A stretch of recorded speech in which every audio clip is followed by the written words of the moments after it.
Now, let's say why did Thomas Jefferson life, liberty, and the pursuit of happiness? And I think it's pretty. If we spend a little time, it becomes, I think, it's fairly obvious while he said happiness instead. And let me see. I made some notes. Let me go back over here.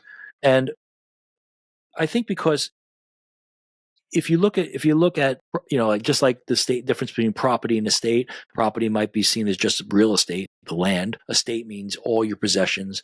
But Thomas Jefferson was looking at something even more. He's like even broader than estate. The pursuit of happiness. So happiness being your property, your landscape, your real estate, your physical possession, your estate, but also your virtue. That nobody can take your virtue from you. And nobody also can take your intellectual possessions, right? Intellectual property. We have property, right? Intellectual property rights. So there's your labor. They can't take your labor. They can't take your land.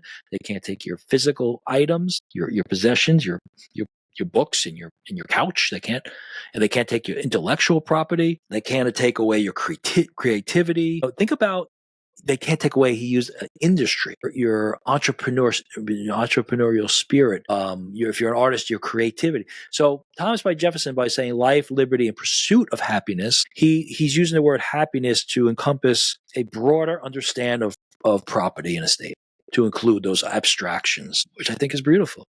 It does cause a little, because it's not easy to go right from happiness to those other things. But in the context of knowing Locke said property or estate, to expanding it, and you say, okay, now Thomas Jefferson is understanding I think the intellectual property rights is really clear, because we see that all the time with copyright and trademarks, right? We protect those, and we honor those, and we say, wait, he created that. He's got a right. You can't just go take his idea. So I think if we stop there for a second, and we have Supreme Court, we're all little mini Supreme Court justices. We have to look at what's constitutional, what's not constitutional. If something's unconstitutional because it violates the Constitution, we have to look at the text. If we don't have the exact text, we look at the intent of the Founding Fathers. To know the intent of the Founding Fathers, we go to the Declaration, particularly this phrasing right here. We look at it clearly. It tells us where God, he's acknowledging God. He's acknowledging the internal dignity that can't be taken away. He's the philosophical background of Locke, right? He adds happiness instead of state or property to expand. And then we say, okay, this is where we are. This is a beautiful reminder of when they're passing something, and we can see how far the government has gone to do more than that. And then we have this editorial we looked at today, and you say, well, this is clearly this guy. Modern liberalism is not that. Modern liberalism is trying to guarantee the happiness, and that's how we see how the stuff all comes back together. Thomas Jefferson said pursuit of happiness, not life, liberty, and happiness. Pursuit, the opportunity for happiness.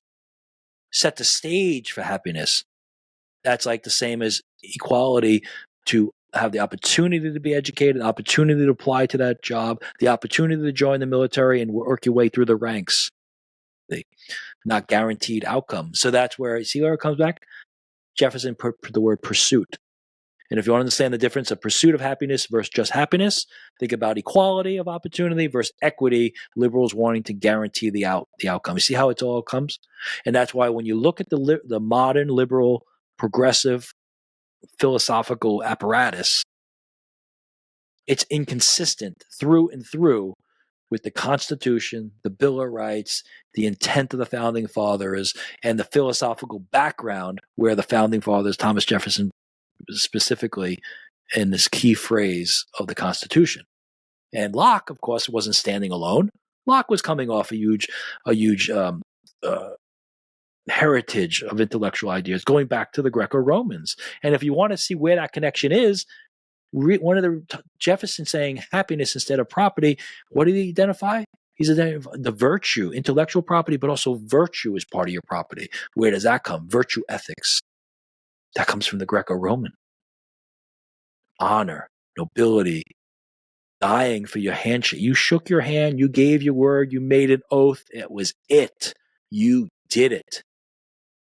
Okay, so the Greco-Roman tradition, the Enlightenment, right? The great philosophers, and then you have Locke, the American Revolution. I'm telling you, I'm reading this book, The Radicalism of the American Revolution. It's fantastic. It's absolutely fantastic. And it just shows you how it explains in really incredibly research detail why America is so special and how it all comes down and how our economy, the economic system, and the social structure was so unique and resulted in this great American experiment. I highly recommend this.